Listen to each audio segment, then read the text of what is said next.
तीसरी बार सिंहासन पर बैठने के साथ ही प्रधानमंत्री मोदी ने भारतीय राजनीति में एक अध्याय की शुरुआत कर दी है।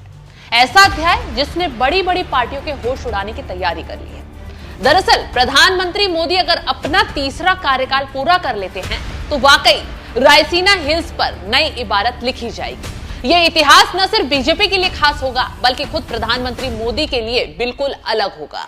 क्यों? क्योंकि 2029 में लुटियंस की दिल्ली न सिर्फ सबसे लंबे समय तक निर्वाचित प्रधानमंत्री का गवाह बनेगी बल्कि सीसीएस के मंत्रियों की साक्षी भी बनेगी। वो मंत्री जो 10 साल तक एक ही मंत्रालय का पदभार संभालने में कामयाब होंगे, वो मंत्री जिन्होंने बखूबी तरीके से मंत्रालय में अपनी जिम्मेदारी अभी तक निभाई है। तो आगे कुछ बताएं तो पहले ये बताते हैं क्या होता है सीसीएस। सीसीएस में 4 मंत्रालय आते हैं, रक्षा, गृह, विदेश और वित्त मंत्रालय। रक्षा मंत्रालय दोबारा राजनाथ सिंह को दिया गया है, गृह मंत्रालय दोबारा अमित शाह को दिया गया है, विदेश मंत्री भी दोबारा एस जयशंकर को बनाया गया है, वित्त मंत्री भी दोबारा निर्मला सीतारमण को ही बनाया गया है। इन 4 मंत्रियों से मिलकर सुरक्षा मामलों पर मंत्रिमंडल समिति का गठन होता है। इन मंत्रिमंडल के सदस्यों को शामिल कर उन्हें खास तरह के काम सौंपे जाते हैं। राष्ट्रीय सुरक्षा के मामलों पर फैसला लेने वाली यह सबसे बड़ी कमेटी है। ये कमेटी रक्षा संस्थानों में अधिकारियों की नियुक्तियों से लेकर रक्षा नीति, रक्षा खर्च और देश की सुरक्षा से जुड़े सभी मामलों पर फैसला लेती है। ये कमेटी कानून व्यवस्था और आंतरिक सुरक्षा से जुड़े मुद्दों पर फैसले लेती है। तो ये बात तो आपने समझ ली कि सीसीएस क्या होता है। अब ये भी समझिए कि कैसे सीसीएस के चारों मंत्री और प्रधानमंत्री इतिहास रचने की ओर कदम बढ़ा रहे हैं और क्यों चारों मंत्रियों के कार्यकाल को ऐतिहासिक कहा जा रहा है। सबसे पहले आते हैं रक्षा मंत्री राजनाथ सिंह। 2014 में मोदी सरकार बनी तो राजनाथ सिंह को गृह मंत्री बनाया गया था। 2019 में उनका मंत्रालय बदलकर रक्षा मंत्री बना दिया गया। 2024 में एक बार फिर राजनाथ सिंह को रक्षा मंत्रालय ही दिया गया। भारतीय राजनीति में 70 साल की यात्रा में राजनाथ सिंह दूसरे ऐसे नेता हैं जिन्होंने लगातार दूसरी बार एक ही मंत्रालय का जिम्मा संभाला है। इससे पहले दौर के पन्ने अगर पलटे तो एके एंटनी 2006 से 2014 तक लगातार 8 साल रक्षा मंत्री रहे, यानी कि 10 साल का कार्यकाल भी उन्होंने पूरा नहीं किया। अब अगर राजनाथ सिंह 2029 तक अपना एक ही मंत्रालय में 10 साल का कार्यकाल पूरा कर लेते हैं तो वो ऐसा करने वाले पहले रक्षा मंत्री बन जाएंगे। इसके साथ ही दूसरा नाम आता है अमित शाह, गृह मंत्री का।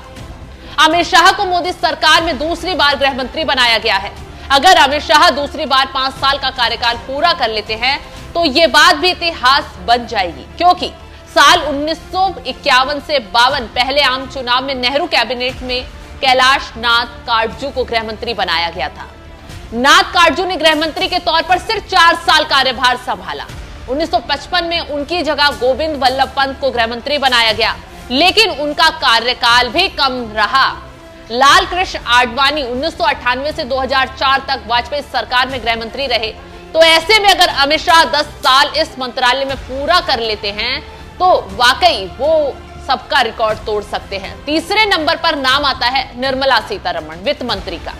मोदी सरकार में 2017 में निर्मला सीतारमण को रक्षा मंत्री बनाया गया था। 2019 में निर्मला सीतारमण को वित्त मंत्रालय दिया गया। निर्मला सीतारमण भी लगातार दूसरी बार वित्त मंत्री बनने वाली पहली नेता बन गई हैं।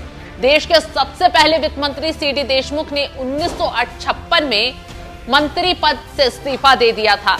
1991 से 96 तक मनमोहन सिंह वित्त मंत्री रहे। अरुण जेटली 2014 से 19 तक दूसरे ऐसे नेता बने जिन्होंने वित्त मंत्री के तौर पर अपना कार्यकाल पूरा किया। और अब वित्त मंत्री की जिम्मेदारी निर्मला सीतारमण के पास है और अब वो वित्त मंत्री के तौर पर अपना कार्यकाल दोबारा पूरा कर लेती हैं तो वो एक अभूतपूर्व उपलब्धि होगा। और चौथा नाम आता है एस जयशंकर, विदेश मंत्री का। एस जयशंकर को भी 2019 में विदेश मंत्री बनाया गया था।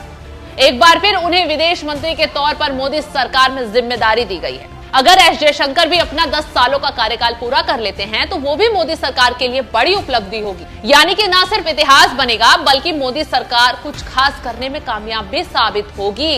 तो एक बार फिर मोदी सरकार एक नया इतिहास गढ़ने की ओर कदम बढ़ा रही है।